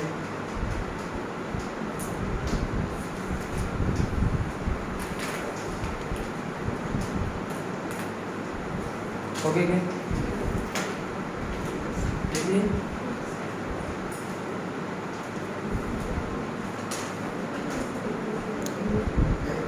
कई बार एंगल डिग्री में दिया होता है, उसको रेडियन में कन्वर्ट करना होता है, तो हम कैसे करेंगे बोलो? एंगल इन डिग्री, जो भी एंगल डिग्री में दिया है उसको मल्टीप्लाई करो पाई बाय 180, आपको मिल जाएगा एंगल इन, बोलो क्लियर है? अगर एंगल डिग्री में दिया है उसको मल्टीप्लाई करेंगे पाई बाय 180 से, तो आपको मिल जाएगा एंगल इन रेडियन। और अगर उल्टा है, अगर एंगल रेडियन में दिया है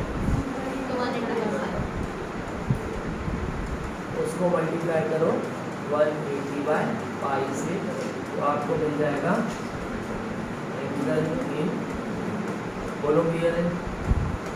नोट करेंगे angle in degree multiplied by pi by 180, it will be angle in radian. जैसे मैं बोलूँ भाई 60 degree is how many radian, बोलो 60 degree is how many radian. तो अब आपको एंगल दिया डिग्री में, रेडियन में कन्वर्ट करना है, तो जो भी एंगल है ना, ये सॉल्यूशन में मैं लिखूंगा, जो भी एंगल डिग्री में दिया है इसको मल्टीप्लाई करेंगे पाई बाय 180 से, क्या आ जाएगा? Angle radian. 60 1 टाइम्स 3 टाइम्स क्या आ जाएगा? पाई बाय, बोलो क्लियर है? क्लियर? देखिए उसको,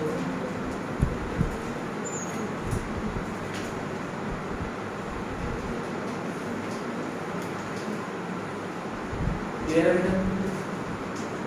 तो अगर आपको एंगल डिग्री में दिया है, मल्टीप्लाई करो पाई बाय 180 से, आपको मिल जाएगा एंगल रेडियन में, और अगर आपको एंगल रेडियन में दिया तो मल्टीप्लाई करेंगे 180 बाय पाई से, तो आपको मिल जाएगा एंगल डिग्री में। ठीक है, इसलिए मैंने क्वेश्चन पूछा 60 डिग्री हाउ मेनी रेडियन। अब डिग्री को रेडियन में कन्वर्ट करना है, तो डिग्री को पाई बाय 180 से मल्टीप्लाई करो, 60 डिग्री इंटू पाई बाय 180 क्या मिल जाएगा? Pi by 3। ये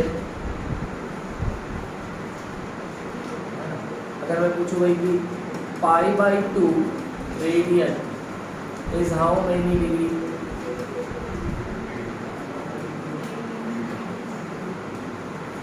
pi by 2 radian is how many degree, क्या हो जाएगा? 90। अब अगर रेडियन को डिग्री में कन्वर्ट करना है तो इनटू किससे करेंगे? 180 बाय 5। बोलो क्लियर है? पाई बाई कैंसिल होगा, ये क्या आएगा? क्या आएगा? तो इस तरह से आप रेडियन को किस में कन्वर्ट कर सकते हैं? किसको गुस्सा आ रहा है? ब्लैक कौन फेंक रहा है? बेटा ऐसे गुस्से में नहीं कर।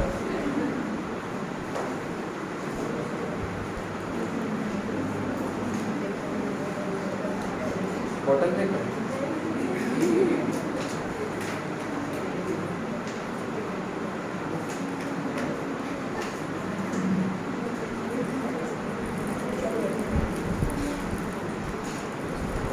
अच्छा, तो इस तरह से आप डिस्प्लेसमेंट कैसे फाइंड करेंगे बेटा? दो तरीके से, एक final position vector minus initial position. दूसरा, अगर कोऑर्डिनेट्स नहीं दिए हैं तो आपको इनिशियल और फाइनल पोजीशन को जोड़ देना है और वही क्या होगा? डिस्प्लेसमेंट। क्लियर? अच्छा, डिस्टेंस कैसे फाइंड करेंगे? ऑब्जेक्ट की जो पाथ लेंथ होगी वही क्या होगी? डिस्टेंस। वही क्या होगी? और डिस्टेंस हमेशा क्या होगा? पॉजिटिव, वो नेगेटिव नहीं होगा। क्लियर? जैसे देखो, अगर आप ऑब्जेक्ट मान लो ये ओरिजिन है, तो ओरिजिन का 1 2 3 4 5, ये वाई एक्सिस हो गया, ये मानिए एक्स एक्सिस। इधर है -1 -2 -3 -4 एंड -5। अब मान लो ऑब्जेक्ट ओरिजिन से मोशन स्टार्ट किया, ऑब्जेक्ट ऐसा चल रहा है सीधा सीधा, ऑब्जेक्ट पहुंचा 4 पे, तो डिस्टेंस कितना होगा बोलो? 4 होगा। ये इसका पाथ है और इसकी लेंथ कितनी होगी? 4। मान लो इसको मैं मीटर में लिया, क्या बोलूँगा? 4। और डिस्प्लेसमेंट कितना? 4। क्योंकि इनिशियल पोजीशन फाइनल पोजीशन को स्ट्रेट लाइन से जोड़ोगे तो भी लेंथ कितनी आएगी? 4 में। तो डिस्टेंस भी 4, डिस्प्लेसमेंट भी 4। यहाँ पहुँचे तुम, डिस्टेंस भी 5 और डिस्प्लेसमेंट भी 5। अब इसने यू टर्न ले लिया, जस्ट वापस आ रहा है, इसने ले लिया यू टर्न, अब ये वापस आ रहा है।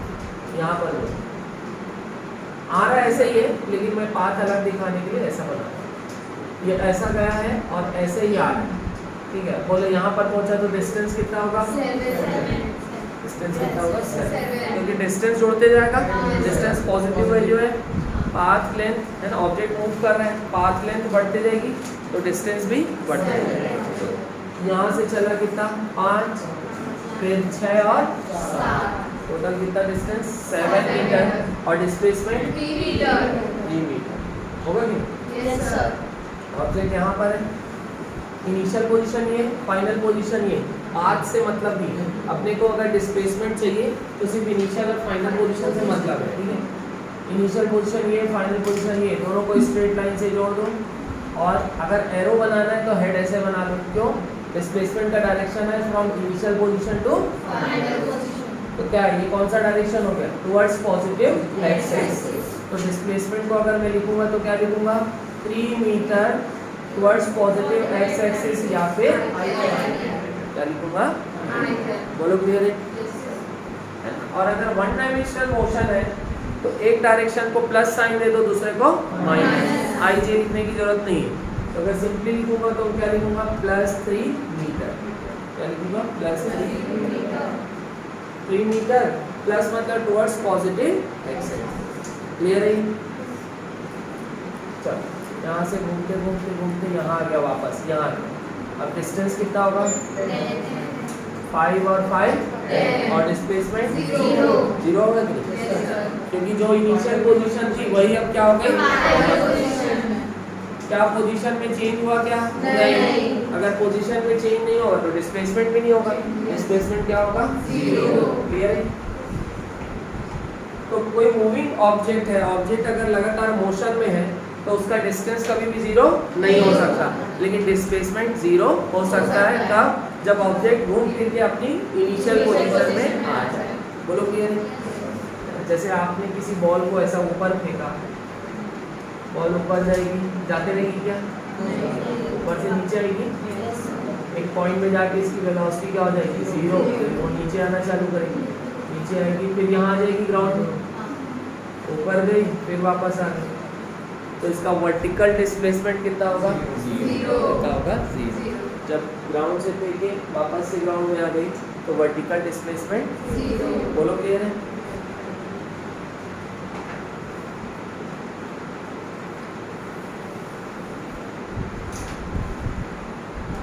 चलो अब यहाँ से अब यहाँ पहुँचा ऑब्जेक्ट यहाँ पहुँचा, बोलो डिस्टेंस कितना होगा? 30. इधर 5 और इधर 3, कितना होगा डिस्टेंस? 13 मीटर। और डिस्प्लेसमेंट -3, डिस्प्लेसमेंट क्या होगा? होगा कि यहाँ पर है, दोनों को स्ट्रेट लाइन से जोड़ दो, ये लेंथ कितनी आ रही है? 3 मीटर। कौन से एक्सिस में आ रहे हैं? Towards negative X axis. Initial position यहाँ, फाइनल यहाँ, डिस्प्लेसमेंट इस डायरेक्शन में होगा from initial position to final position. ये डायरेक्शन किधर का है? नेगेटिव एक्स एक्सिस का। तो ऐसा लिखेंगे -3 मीटर या फिर 3 मीटर -i, 3 मीटर -i किसको डिनोट करता है? कहाँ का डायरेक्शन बताता है? नेगेटिव एक्स एक्सिस का। और +i कहाँ का डायरेक्शन बताता है? Positive axis. क्लियर है ये? तो यहाँ तक तो देखो लगातार डिस्टेंस जुड़ते जा रहा है, लेकिन डिस्प्लेसमेंट बढ़ भी रहा है, घट भी रहा है, जीरो भी हो रहा है और नेगेटिव भी हो रहा है। बोलो क्लियर है? तो किसी मूविंग ऑब्जेक्ट के लिए डिस्टेंस की वैल्यू हमेशा क्या होगी? बढ़ेगी, और हमेशा क्या होगी? पॉजिटिव वैल्यू होगी। जबकि किसी मूविंग ऑब्जेक्ट के लिए displacement can increase, can decrease, can become 0 and can be negative. बोलो क्लियर है? तो लिखेंगे note point.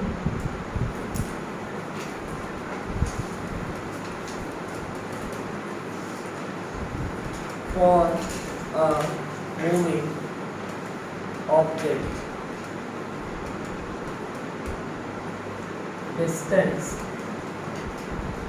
increases continuously. Distance increases continuously and has positive value only. And has positive value only. But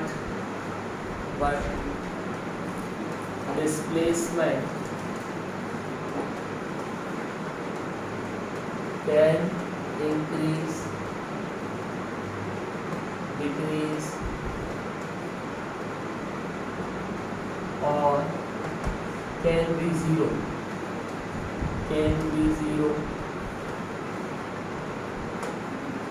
displacement बढ़ भी सकता है, घट भी सकता है और जीरो भी हो सकता है ना। इसी में लिखेंगे नेक्स्ट लाइन से, डिस्प्लेसमेंट कैन हैव पॉजिटिव, 0 और नेगेटिव वैल्यूज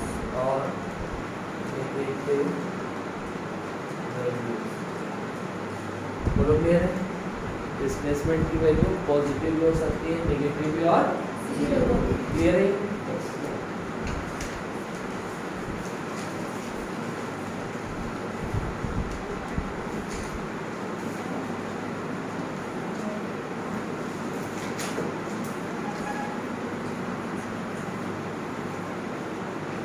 बेटा क्लियर है? हो गया लिखने?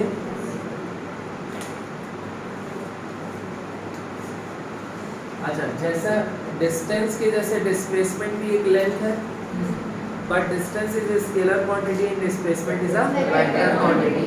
ठीक है, तो लिख लेंगे displacement is a vector quantity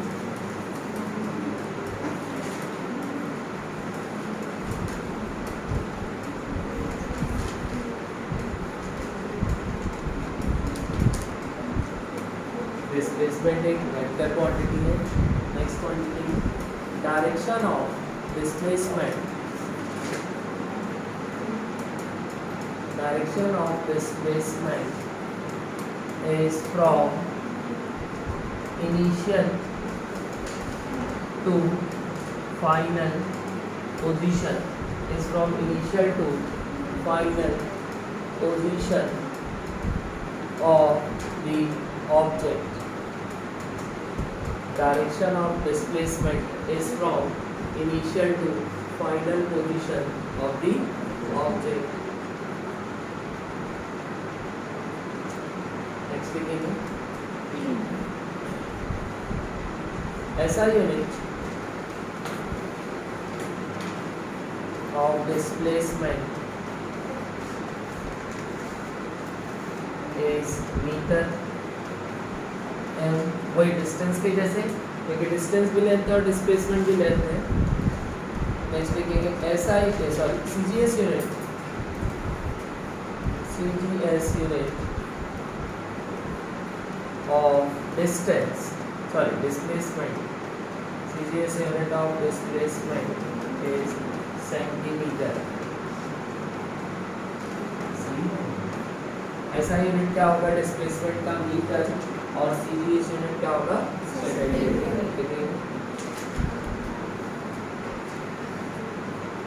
ठीक है बेटा,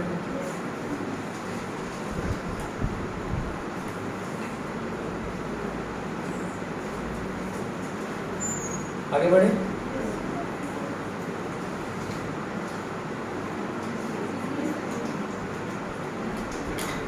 देखो मैंने जैसे वाला क्वेश्चन दिया था बेटा आपको कि पार्टिकल जो है पॉइंट A से पॉइंट B में जा रहा है, following circular path and the radius of the circle is R।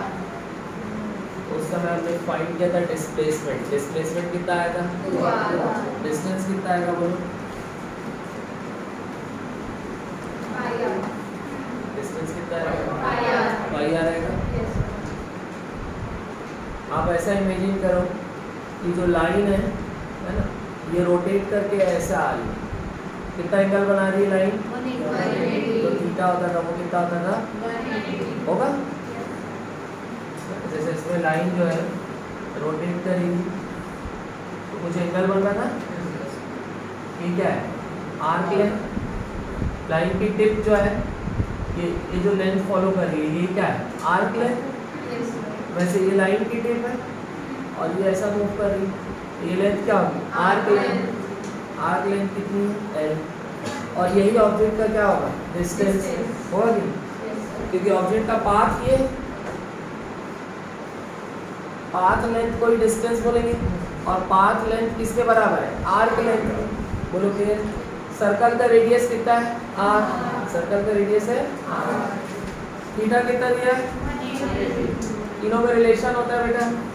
Circle का रेडियस है R, आर्क लेंथ है L, रिलेशन क्या बताया theta equals to L by R, therefore L is equal to R into, अपने को L चाहिए ना, अपने को ऑब्जेक्ट का डिस्टेंस चाहिए मतलब L चाहिए, तो L will be theta into R। लेकिन थीटा किस में होना चाहिए रेडियन से। आपको थीटा 180 डिग्री दिया है, मतलब इसको है ना, इसको कन्वर्ट करो रेडियन में, तो 180 को मल्टीप्लाई करो पाई बाय 180 क्या हो गया कैंसिल, क्या मिलेगा पाई मिलेगा, क्या मिलेगा। तो थीटा की वैल्यू रेडियंस में कितनी आई पाई। क्लियर है। Therefore L will be theta into R, और थीटा कितना पाई, L कितना आएगा पाई R। तो यही क्या होगा ऑब्जेक्ट का डिस्टेंस। लिख लो इसको, बोलो क्लियर है, समझ में आ रहा है ये पक्का, लिख लो।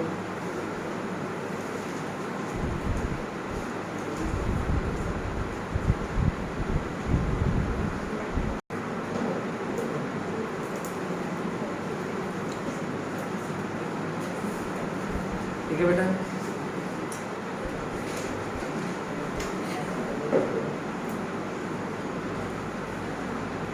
अगर ये रुकता है तो आप लोग ध्यान दिखा दिया करो, ठीक है। अगर पॉज होता है तो ध्यान दिखा दिया करो। पॉज हुआ है, ये पॉज हो गया था, पॉज के बाद फिर ऑन करने में फिर कई बार ध्यान से उतर जाता है ना। तो A से गए B, तो ये हो गई पाथ लेंथ, ये हो गई आर्क लेंथ, ठीक है, और ये होगा डिस्टेंस। रिलेशन होगा theta equals to L by R। Theta कितना बन रहा है 90, L हो जाएगा थीटा इंटू R, लेकिन 90 को अपने को कन्वर्ट करना है रेडियंस में, मल्टीप्लाई करेंगे पाई बाय 180, ये आ गया पाई बाय 2 रेडियन। तो distance between theta into R that is pi by 2 into R। Clear. अब डिस्प्लेसमेंट क्या होगा बोलो, डिस्प्लेसमेंट अगर चाहिए तो आपको क्या करना है, इनिशियल और फाइनल पोजीशन को स्ट्रेट लाइन से जोड़ना है और डायरेक्शन बनाना है।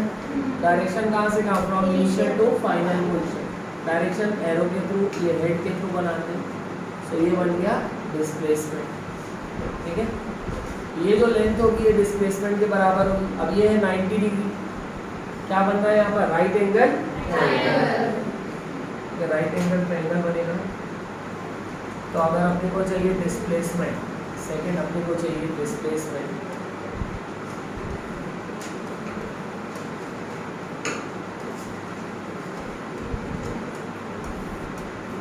तो इनिशियल पोजीशन ए पे बेटा, फाइनल पोजीशन बी पे, फाइनली बी पे देखो, पहले ए पे था, फाइनली बी पे। ये एंगल 90 दिया हुआ है, इसको स्ट्रेट लाइन से जोड़ दो। इसी की लेंथ होगी डिस्प्लेसमेंट। इस लेंथ को मैं मान लो डी से डिनोट कर रहा हूँ। ये दिया है आपको आर, और ये भी कितना दिया है आर। अपने को क्या चाहिए, डी, ठीक है। परपेंडिकुलर पता है आर है, बेस पता है आर है, अपने को बस चाहिए हाइपोटेनियस। क्या लगाएंगे, Pythagoras theorem. So D square is equal to R square plus R square.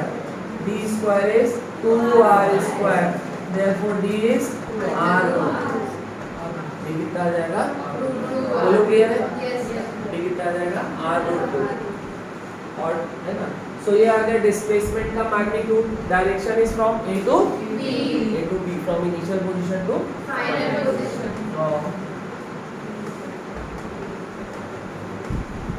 ये आ गया डिस्प्लेसमेंट का मैग्नीट्यूड फ्रॉम ए टू, बोलो क्लियर है।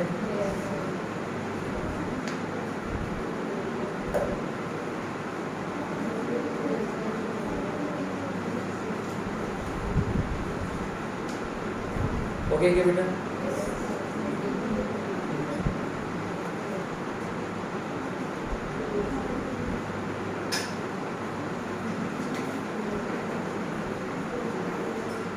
आगे बढ़े।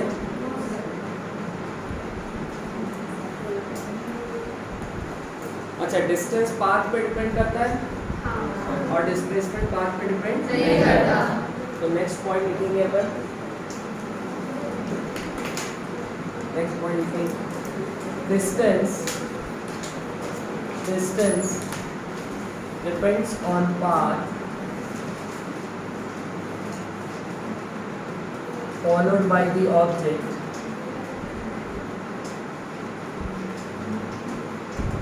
distance depends on path followed by object, but displacement does not depend on path, but displacement does not depend on path. It depends only on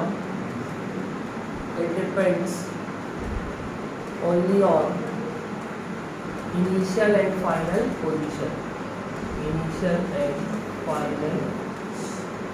बोलो clear है क्या? अगर initial and final position same है, उसमें कोई change नहीं है, आप हमेशा घर से मॉल ही जा रहे हो, कोचिंग नहीं आ रहे हो, तो आपका डिस्प्लेसमेंट में कोई चेंज नहीं आएगा। लेकिन डिस्टेंस की वैल्यू आपके पाथ पे डिपेंड करेगी, वो उसकी वैल्यू कुछ भी हो सकती है, ठीक है। बोलो क्लियर है? नेक्स्ट पॉइंट देखेंगे,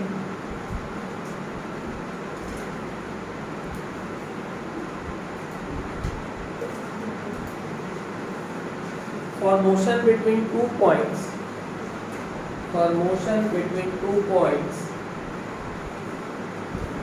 for motion between 2 points,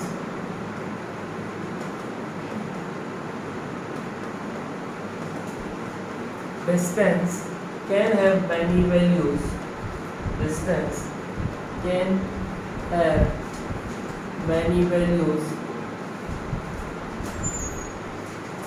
But displacement has a single value.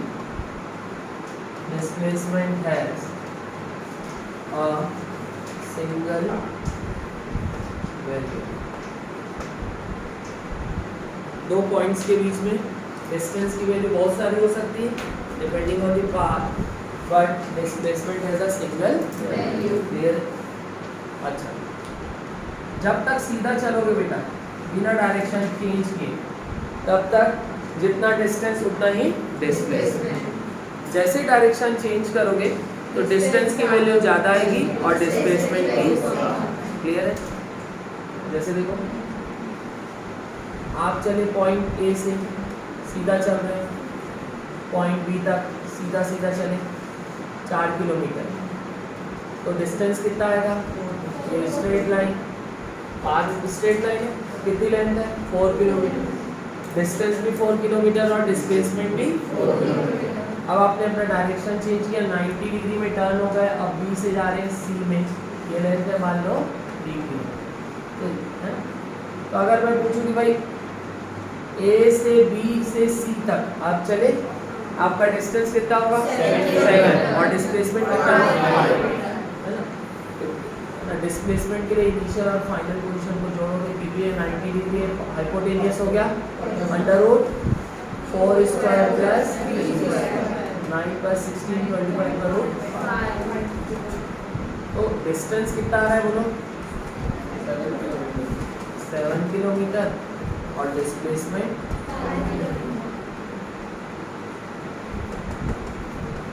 इसका मतलब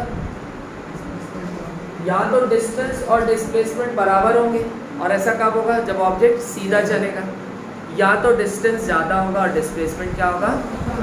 बोलो क्लियर है? तो लिखेंगे, ये लिख लो बेटा, इसको बना लो।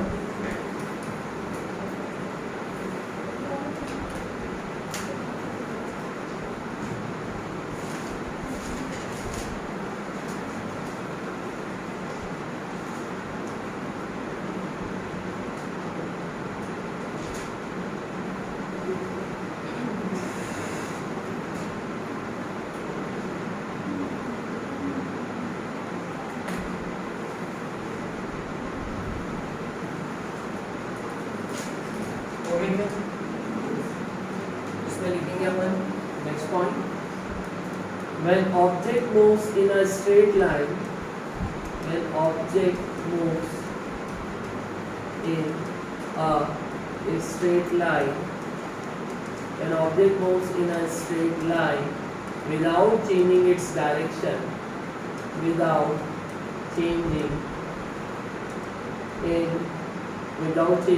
its direction,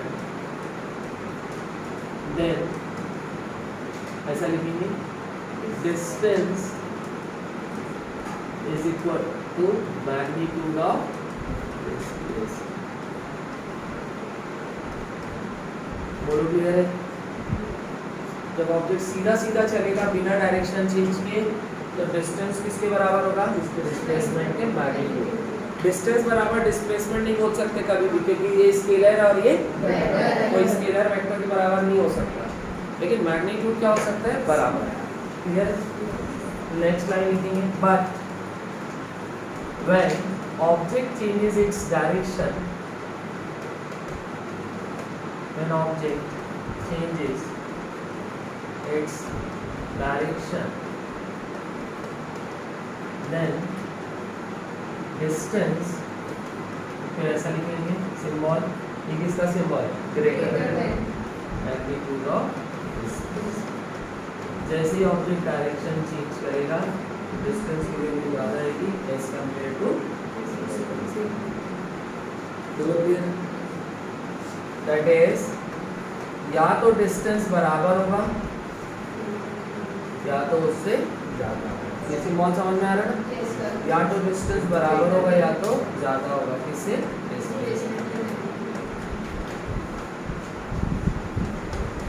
बोलो क्लियर है? बेटा समझ में आ रहा है?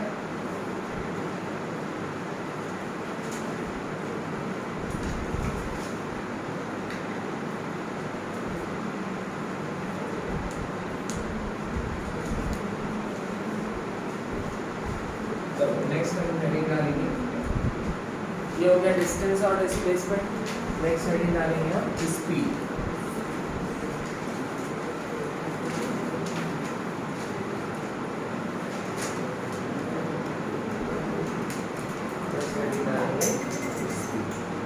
नेक्स्ट हेडिंग रहेगी स्पीड। क्या होगी बोलो?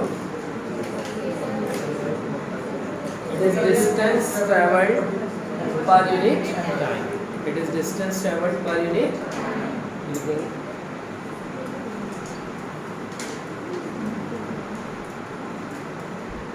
it is distance traveled per unit.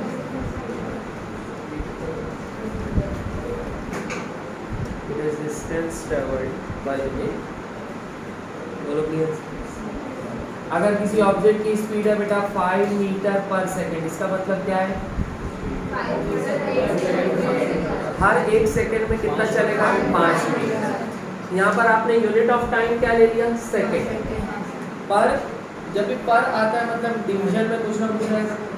पर आ रहा है और टाइम है मतलब डिवीजन में कौन है? टाइम। तो इसका मतलब ये है कि आप है ना, आप यूनिट ऑफ टाइम को अगर सेकेंड लोगे तो ये क्या हो जाएगा? स्पीड की यूनिट क्या हो जाएगी? मीटर पर सेकेंड। मतलब क्या होगा? Distance travelled per unit time, that is distance travelled पर सेकेंड। यूनिट ऑफ टाइम को अगर आपने क्या लिया? सेकेंड, तो आप बोलोगे हर 1 सेकेंड में जो डिस्टेंस चलेगा वही क्या होगी? स्पीड।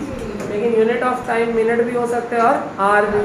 जैसे आपने बोला 100 किलोमीटर पर आवर, तब आपने यूनिट ऑफ टाइम क्या ले लिया? आवर। अब आप बोलोगे कि हर 1 घंटे में जितना डिस्टेंस चला उसको क्या बोलोगे? स्पीड। तो यहाँ पर स्पीड कितनी हो गई? 100 किलोमीटर पर आवर। मतलब distance travelled in each hour is 100 kilometre. 100 kilometre per hour का मतलब क्या है? हर 1 घंटे में कितना चला? 100 किलोमीटर। बोलो क्लियर। तो हर एक यूनिट ऑफ टाइम में जितना डिस्टेंस चला जाता है उसी को क्या बोलते हैं? स्पीड। हर एक यूनिट ऑफ टाइम में ऑब्जेक्ट जितना डिस्टेंस चलता है उसको क्या बोलते हैं? इसकी स्पीड। ज़्यादातर यूनिट ऑफ टाइम क्या लेते हैं? सेकेंड। ज़्यादातर टाइम की यूनिट क्या होती है? सेकेंड। तो इसलिए हम ज़्यादातर बोलते हैं। इन जनरल अगर मैं डेफिनेशन बोलूँ तो मैं बोल सकता हूँ speed is the distance travelled by the object in each second. It is the distance traveled by the object in each second, or it is the distance traveled by the object per second, or it is the distance traveled by the object per second. बोलोगे तो ये general definition क्या होगा? Distance travelled per unit. बोलोगे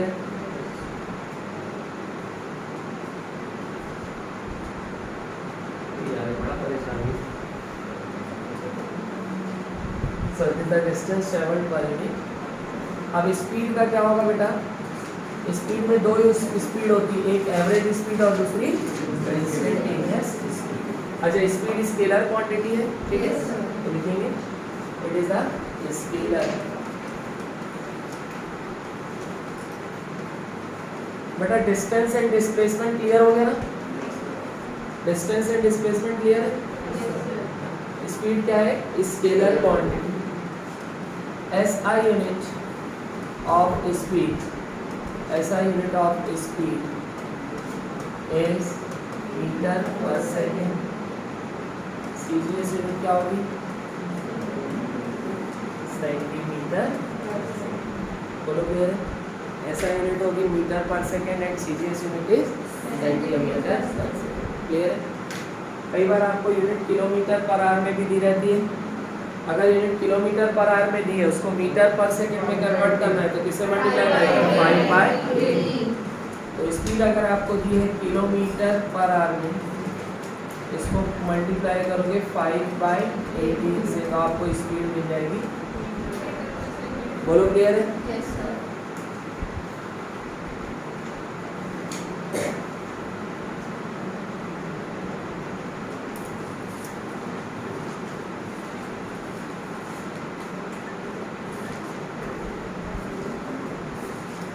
अब speed दो type की होगी बेटा, एक एवरेज स्पीड और दूसरी इंस्टेंटेनियस स्पीड। पहले हम देखेंगे एवरेज स्पीड।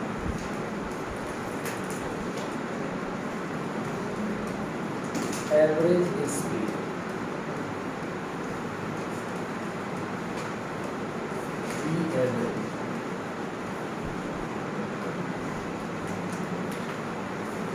एवरेज स्पीड का फॉर्मूला क्या होगा? Total distance travelled by the object upon total time. तो we average, that is average speed क्या होगी? Total distance travelled total distance travelled upon total time taken. Total distance travelled upon total time, दोनों clear है? समझ में आ रही है? जैसे आप घर से जा रहे हो कोचिंग, अभी कोचिंग जा रहे हो, पढ़ना है, ठीक है, घर से कोचिंग जा रहे हो, आपकी स्पीड चेंज होगी लगातार। भाई कहीं गड्ढा आ रहा है तो स्लो करोगे, थोड़ा क्राउडी है अगर रोड तो स्लो करोगे, सुनसान दिख रहा है तो भगा देते हो, ठीक है, सिग्नल में रुक भी जाते हो, तो स्पीड आपकी लगातार क्या होती है, चेंज हो रही है। फॉर अ पर्टिकुलर इंटरवल, आपकी जो जर्नी है वो कुछ इंटरवल की है, उस इंटरवल में आपकी स्पीड लगातार क्या होगी, चेंज होगी। मैं पूछूंगा भाई आपकी जो टोटल जर्नी है उसमें स्पीड की मुझे एक वैल्यू बताओ, एक ऐसी वैल्यू जो पूरे जर्नी की स्पीड को रिप्रेजेंट करे, तो वो वैल्यू क्या होगी, एवरेज वैल्यू। कौन सी वैल्यू होगी, बोलो क्लियर। अगर मैं बोल रहा हूँ भाई एवरेज स्पीड आपकी आ रही है 20 मीटर पर सेकेंड, अगर एवरेज स्पीड कितनी आ रही है तो मैं ये मान लूँगा कि आप लगातार 20 मीटर पर सेकेंड की कांस्टेंट स्पीड से चल रहे हैं। मान लो आपकी टोटल इंटरवल है 15 मिनट की, आपकी जो जर्नी कितने मिनट की है, तो मैं मानूंगा कि 15 मिनट तक लगातार आप कितनी स्पीड से चले, 20 मीटर पर सेकेंड, ठीक है। तो एवरेज स्पीड की एक कांस्टेंट वैल्यू है जिसमें हम इमेजिन करेंगे कि भाई उस कांस्टेंट वैल्यू से लगातार ऑब्जेक्ट चल रहा है, लेकिन एक्चुअल में ऐसा होता है क्या, नहीं। आपकी स्पीड तो लगातार क्या होती है, चेंज होती है कि नहीं। तो एवरेज स्पीड का फिर सिग्निफिकेंस क्या है, बोलो।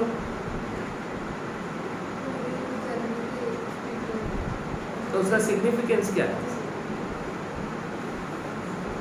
अगर आपको एवरेज स्पीड पता है उसको आप टाइम इंटरवल से मल्टीप्लाई कर दोगे तो आपका क्या आ जाएगा, टोटल डिस्टेंस। और किसी स्पीड से मल्टीप्लाई करोगे तो आएगा क्या, नहीं। आप अगर टाइम को मल्टीप्लाई करोगे किसके साथ, एवरेज स्पीड के साथ, तभी आपको क्या मिलेगा, टोटल डिस्टेंस। बोलो क्लियर है? इसलिए आपको एवरेज स्पीड पता होनी चाहिए। अगर आपको टोटल डिस्टेंस निकालना है तो आपको क्या पता होना चाहिए, एवरेज स्पीड। बोलो क्लियर है? So distance travelled is equal to average speed multiplied by time, ठीक है। और